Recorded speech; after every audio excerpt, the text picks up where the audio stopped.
the link for the. Good. I'm glad that you did. Oh my goodness. I'm a Well, Girl Scout. we've already had the party, so it's time to clean up. Oh my goodness, Marianne, take it away. I am so glad that Friday came and right when he did, so we could all cheer for him. So Marianne, you've got amazing things coming up. You're talking about when you were just a baby nurse and a baby this, and now 6 years later, you're the president. Madam President. Well, you are so kind, Christine. Thank you so much for bringing us onto the Aging Better Network. We're very honored to be here. What a great opportunity to share this information with your listeners. So thank you again. Well, for those of you who don't know me, at my 6-year infancy stage, my name is Marianne Casera, and I'm the nurse. I am the president of the Oregon chapter of the ACMA. The ACMA is the American Case Management Association. We're the National Association for Nurse Case Managers, Social Workers, Physician Advisors, and all professionals working in transitions of care. We have our local chapter. We're hosting our 6th annual conference on Saturday, November 5th in Welches, Oregon. And I'm joined by, 5th? Yes. Oh, no, wait. You did it. You're perfect. November 5th. Oh, November 5th. It's the 6th annual on November 5th. Got it. I am joined with my lovely fellow case managers, transitions of care professionals. I'm here with board members, Friday Nelson, who is, and Friday, you'll do your own bio, but Friday Nelson is the chair of the Complex Care Committee. We have Ashley Krause with Senior One Source, who is the chair of the Vendor Committee, and Helen Anderson from Hello Care, who is a chair or co-chair, I should say, of the Education Committee. So maybe we could start with, I'm going clockwise. Ashley, you want to tell the audience a little bit about yourself and what you do? Sure. So I am a senior living advisor with Senior One Source. So what that means is I help seniors find senior living. So that might look like independent living, assisted living, memory care, adult care homes. I work a lot with case managers to help their patients find whether it's assisted living or memory care or whatnot. And then I'm also on the board. So like Marianne said, I'm in charge of finding vendors for the conference. And we have a lot of amazing vendors that are going to be there with lots of goodies to hand out and lots of fun things to share with you. Yes, a lot of swag. Yeah. Always swag. The more swag, the better. Sounds so fun. I want to go and get all my stuff. And Helen Anderson is one of our wonderful presenters. So Helen, take it away. Yeah, thank you. Well, thanks for having me, Christine. This is a really fun way to get together and see everybody virtually. So I am an RN care manager and I do case management at Hello Care. So this is my in-home senior care agency. So we have about 90 caregivers that work in all over kind of Northwest Oregon. And along with our caregivers comes nurse case management. So we really try to have all of our seniors meet their independence goals and their strength goals because they want to stay in their homes or in their senior living communities as long as possible. And sometimes that takes some nurse case management in homes, in the community to help them reach those goals. Mm-hmm. Excellent. And Helen, you're going to be presenting at the conference. What will you be presenting? I am presenting. I have a co-presenter, Lindsay. Her name starts with a P, but I haven't pronounced it. Yes, she's fabulous. And we're going to be talking about goals of care conversations and best practices for goals of care conversations, why they're important, how to have a really effective conversation, and just why that's important. And those of us that work in senior care know that that goal of care conversation is really important, that we're having an honest and open conversation about capabilities, about what family care teams are able to provide and what's realistic for that person, so that we're able to get them out of the hospital and keep them out of the hospital, right? Keep them home or keep them in the rest of the living community or wherever they want to be. Fantastic. And coincidentally, this was the same topic, Christine, that I presented at the Oregon State University Gerontology Conference. And that's how Christine and I met. And I feel very strongly about initiating goal of care conversation anytime, and not necessarily when there's a prognosis of, at end of life, right? Sometimes we just need to clarify with the team what the goal of care is. And we could go on. We could have a whole podcast about that. We will. Sure. We will have a whole podcast about that. And so Friday, maybe we'll talk about you now. Oh my goodness, there's not much to say. So I'm the complex case discharge manager for Asante Regional Medical Center, and get to work in this community here in Southern Oregon and reach out across the state of Oregon and even further when we need to. I'm also the complex case chair for the board for the ACMA, and I'm very happy to add whatever I can to this conversation and future goals.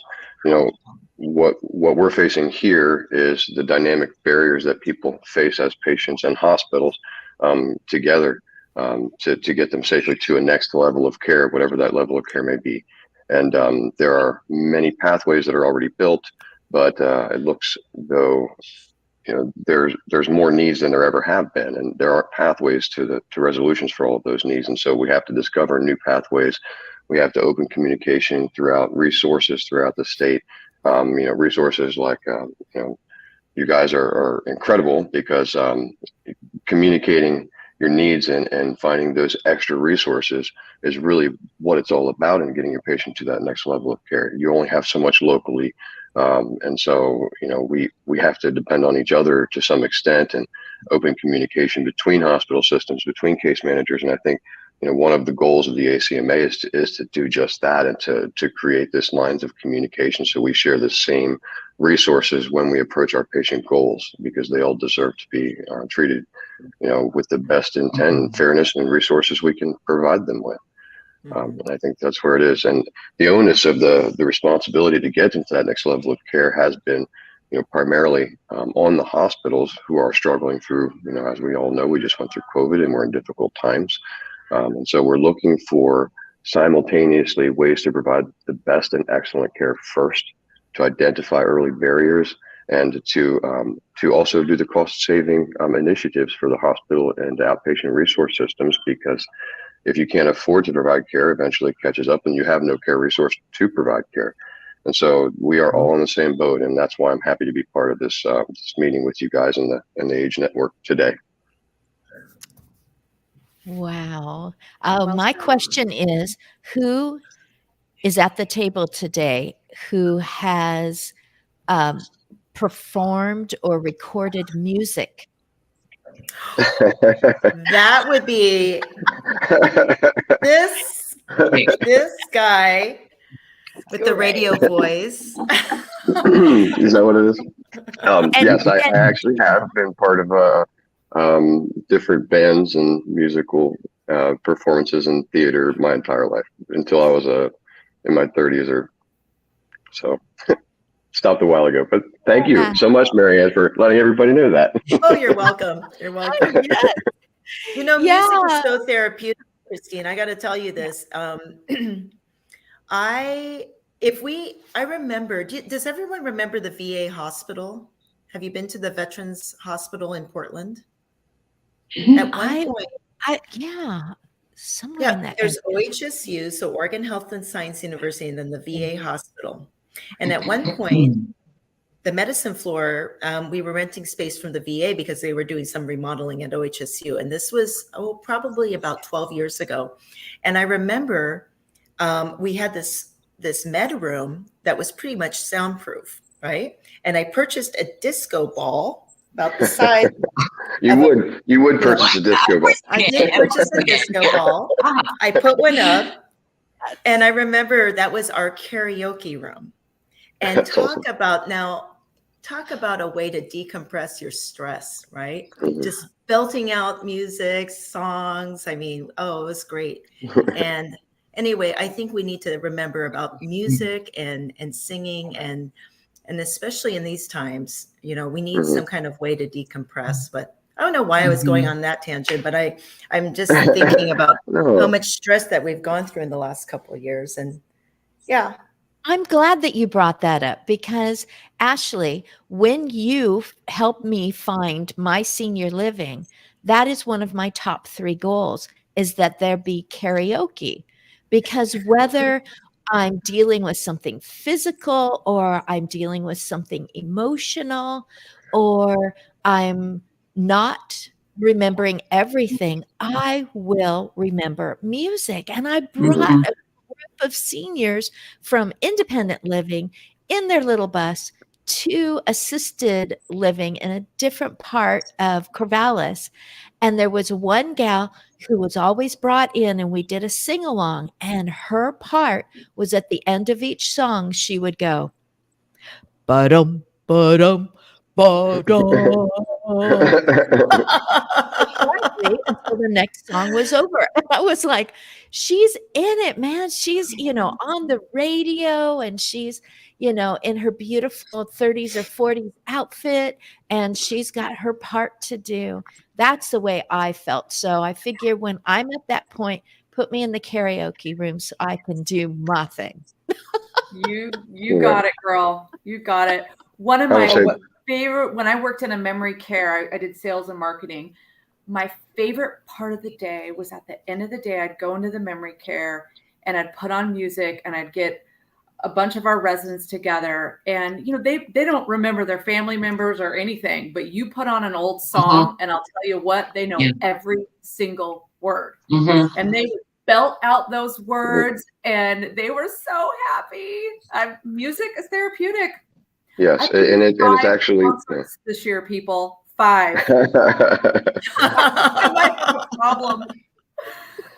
I can tell you, music and thought and memory are all connected, and they're all connected at the soul, and what you think and feel, you can hear in music, you can express in song and writing music. And I mean, what has survived the ages, Beethoven and Mozart and all of our beautiful composers. And so, they do use music and thanatology as a form of therapeutic treatment and memory care facilities. And we use it here in the hospital. And so just another example of, just getting together and talking about it reminded me, oh yeah, that's right. Music is important to the soul, and what causes healing in the first place with our patient populations is an internal motivation. And so music can be motivating, and you can express sensitivity to their needs with music, and so it's all part of the larger care package. And I think as people and their needs and their lives become more complex, and it takes more to get them what they need, and they're surviving illnesses and challenges and barriers, you have to consider the whole person. And if music is something that helps them more than medicine or in combination with it, then you have to consider that and reach out to that thanatology team, if I'm saying it correctly.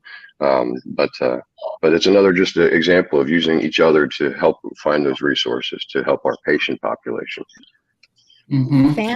Thanatology, like TH? I think it's called thanatology, if I'm saying it correctly. Someone will correct me, I'm sure. But I will. I was wondering also about who has been on stage for a different reason and has represented the state of Oregon, which we are all state of Oregon people. That might be the young lady to wait. Helen Anderson. Opening. Each other. Helen, what year were you Miss Oregon? Yes, that is true. And what was kind of interesting is my platform for Mrs. Oregon that I would go and talk to groups about was the data behind why businesses need to support paid family leave. And that was a topic that was really important to me. And it was around, my nursing health education, to take that topic to business leaders, because I talked to Rotaries, I talked to Chamber of Commerces all across the state. and I would go and present them with, this is the data behind why we need to invest in young mothers, why we need to give them time to bond with their babies. And the investment does pay off later. For every dollar that we invest in paid family leave, we get 3 to 4 back later in savings from healthcare costs and healthier babies and kids that are more ready to start school and all these other things. So that was my topic. So that was a lot of fun. So I spent a year kind of going across the state and talking about paid family leave and why that's important. Oh, fantastic. No wonder they have to select a person who is multi-capable and very dedicated, because my cousin's daughter competed twice for that same situation over at Seaside. I think they usually had it. Yeah. There was so much dedication, and you were on and you were ready at a moment's notice to answer questions and be articulate and bring something of substance. And that's what you're all doing at the conference on November 5th, Welch's, Oregon, Mount Hood, Oregon Resort. And my husband and I both get to be there. I'm so glad we get to see all of you in 3D, in 3 dimensions, not just 2. Marianne I've seen, but my husband hasn't met her yet. But we all get to be there. Marianne, are there people coming who are not on your short list of positions? They are not physicians' assistants. They are not a nursing student. So are there people coming because they're like, I need to know about this. I need to be up on this. Absolutely. In fact, I fully encourage it. We have a lot of folks that are from the adult care home business. So we have owners and operators of adult care homes. And if you don't know about adult care homes, and that could be one podcast dedicated to that, because that has been our lifeline for the last couple of years. Adult care homes, just a 30-second tease, are private homes in Oregon. They can have up to 5 residents, and they can actually take care of a high level of care resident, perhaps Parkinson's, MS, and other neurological disorders, dementia.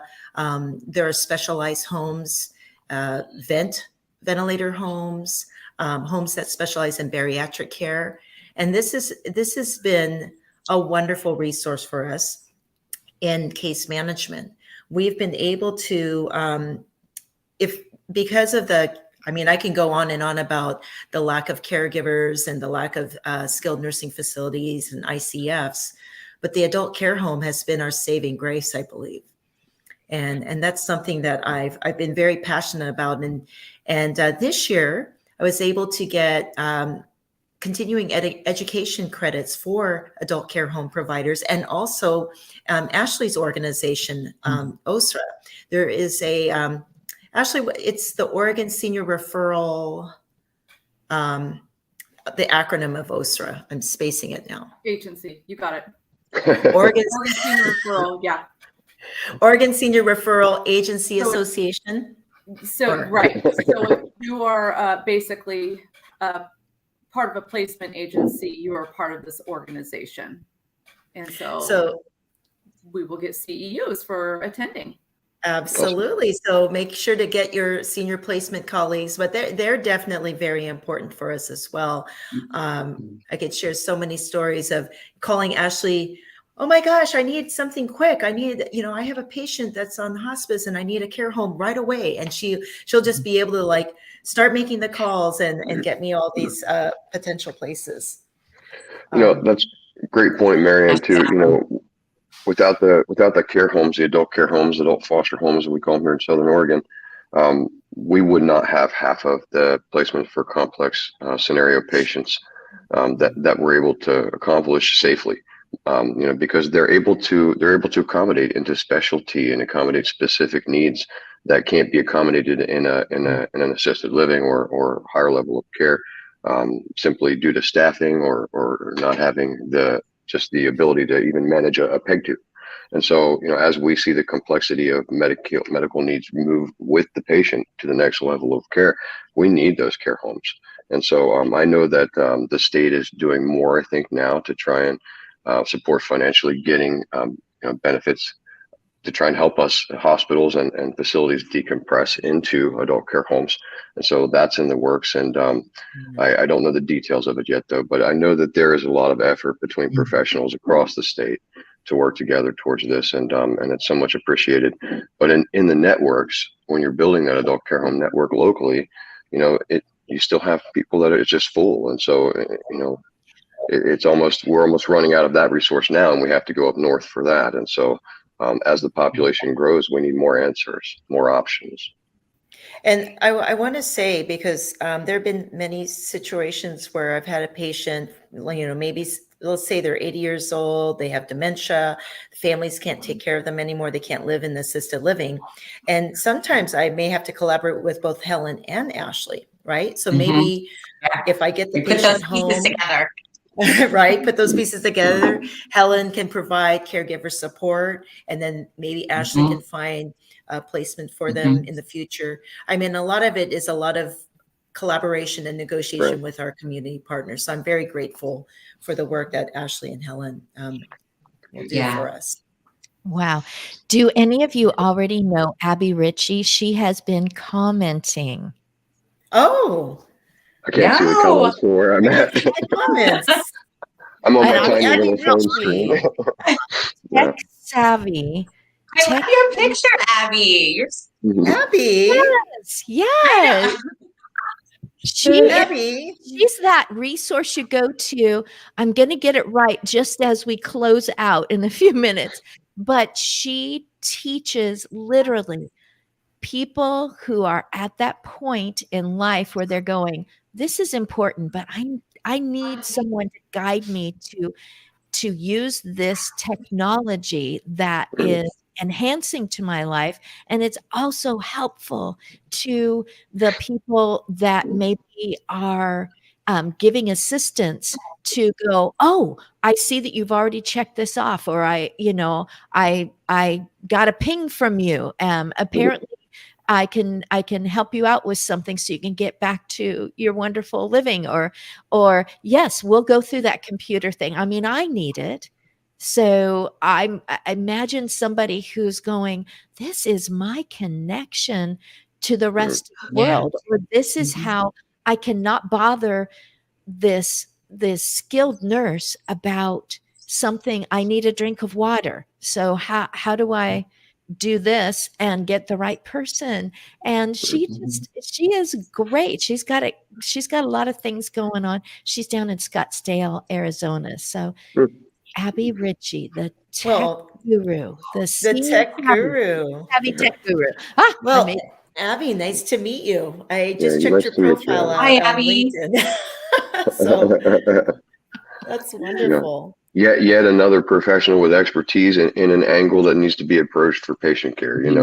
As technology advances and the ease of use for the senior population is something I know has worked on all angles, but maybe the education piece has missed a lot. And so that technology actually brought to the population that needs it and show how to use it and set it up, because most people won't seek it themselves. And so they don't even know it's available. So I'm glad you're doing that, Abby. Very nice to meet you.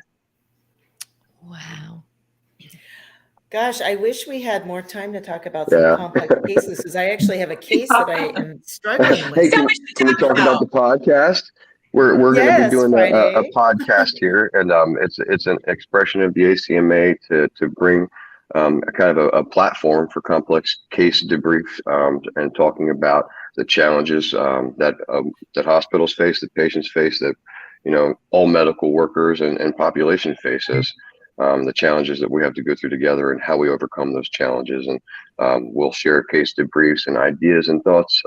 Hopefully it'll be entertaining and bring some awareness to some of those needs. It's going to be Marianne, myself, and Ashley. And to start it off, and we'll be having guests. And what do we decide to call it, Marianne? State of the case. State of the case. State of the case. With Friday Nelson and Marianne Casera. And or I'm gonna like and No. subscribe Or for sure. Marianne could share and Friday Nelson could. We're going to have to arm wrestle for top billing. No. No, you can have it. No. But Could we give a quick plug for the conference and why people should attend? Yes. Please. Okay. What? Well, I mean, okay, so from my world in placement, I would tell people that whether you're an adult care home, so basically if you're not a case manager, if you're in placement, you're an adult care home owner, this is a fabulous opportunity to get in front of case managers, to develop those relationships with them so that they can refer to you and that you can share about your adult care home and what you have to offer. Or if you're in my industry, you can develop those relationships. You can swap phone numbers so you can text and whatnot. In addition to that, it's a great learning opportunity. I'm excited to hear all the speakers and just to learn. I mean, that's one of what I'm really excited about. Oh, absolutely. We have a really nice lineup this year.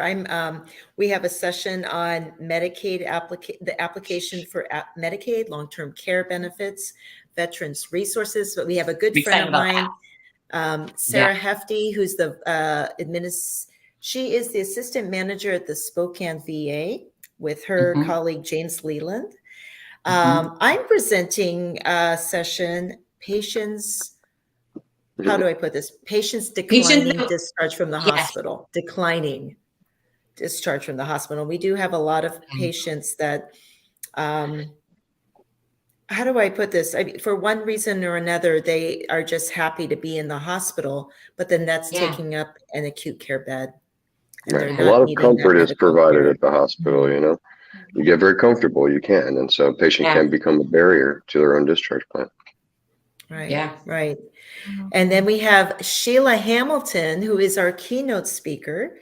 Sheila, and everyone Google this. Maybe we need to put Sheila Hamilton, her website, because I'm so excited. She was our keynote speaker in 2019, Emmy Award winning Sheila Hamilton. She's written a book.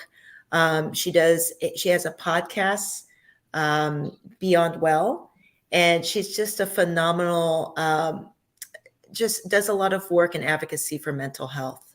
So we're very honored to have Sheila there. So Christine, make sure you connect with Sheila at the conference. Maybe get her on your podcast. That would be wonderful. Can be long enough for me. My husband and I, we are providing, rather than a photo op booth, it's going to be a video op booth. And I'll just be drawing people in. I'm going to be asking Marianne, what do you want me to prompt them to talk about as far as why they're there or what they do on the side or how it's been helpful, because these conferences are going to keep going on year after year.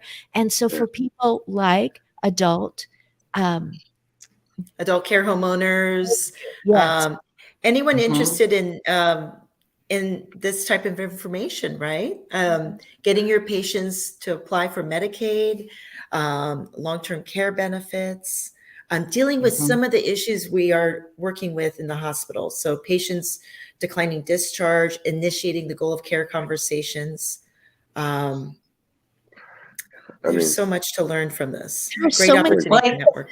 You folks have been throwing around that are just news to those who are watching this in replay. It's like, what are they talking about? So I'm so glad that Marianne and Friday and Ashley are going to be collabing on a case management podcast.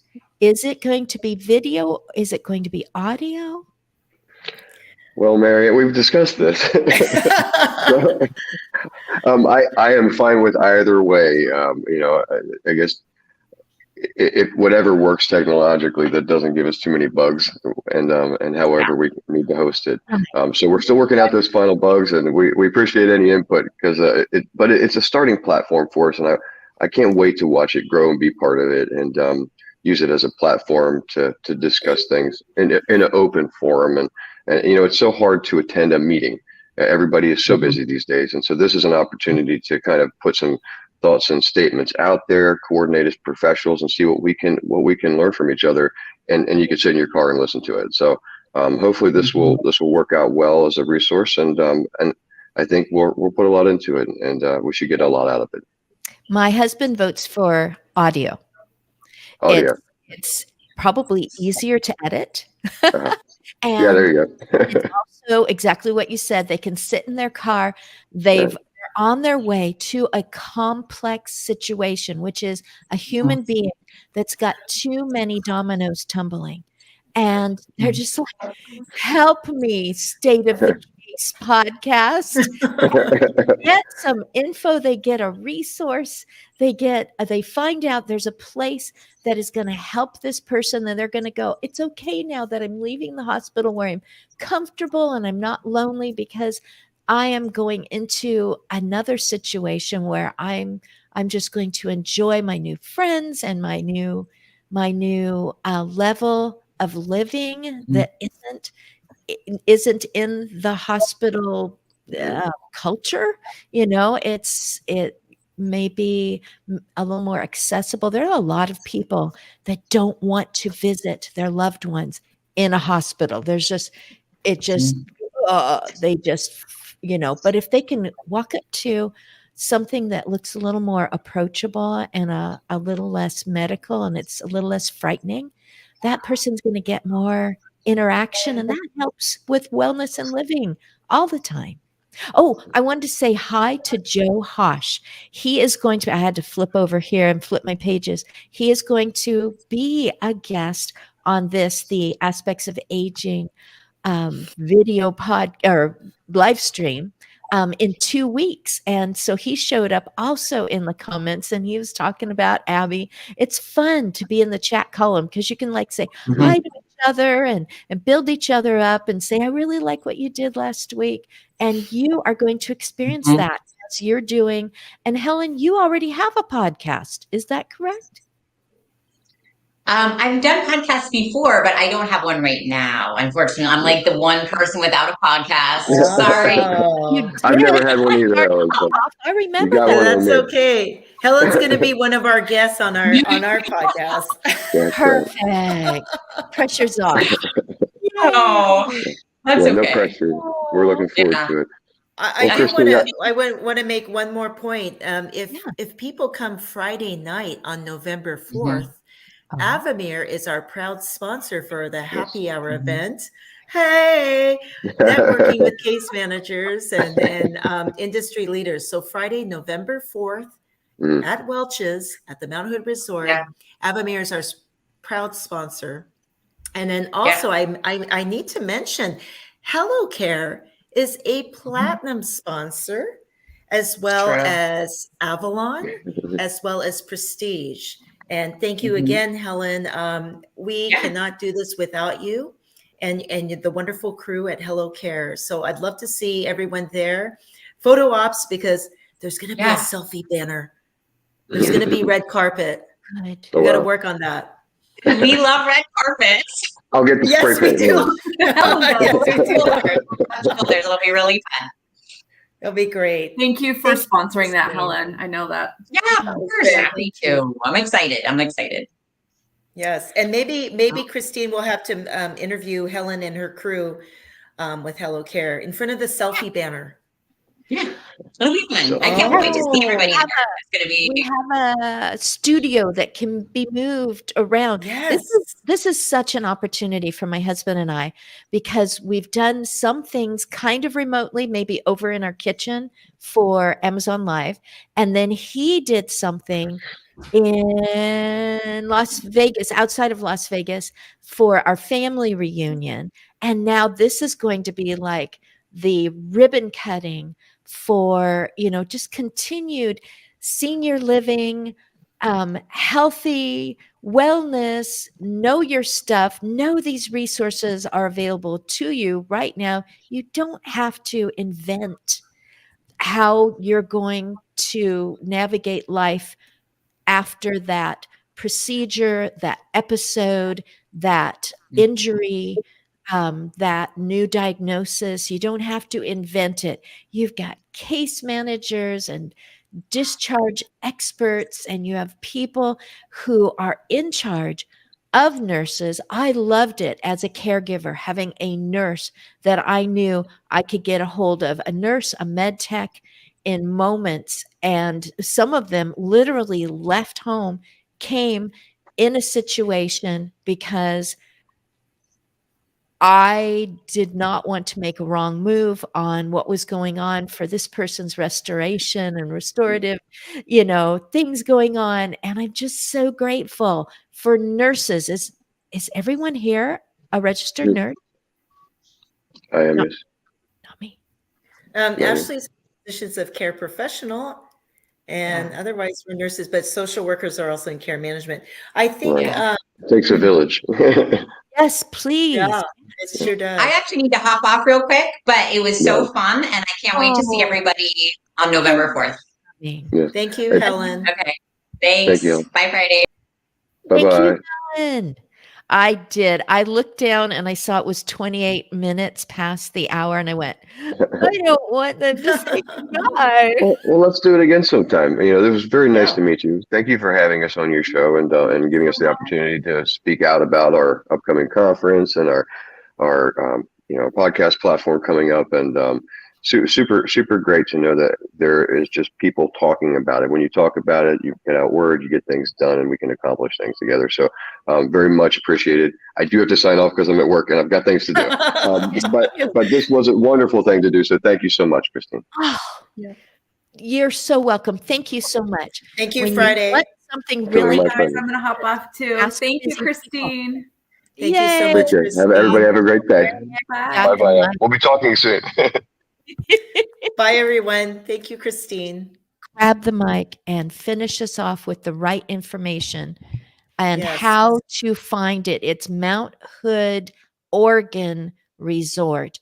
But how do they register? How does a person get So- on board? Registration, and I think I put it, there you go. Thank you, Scott.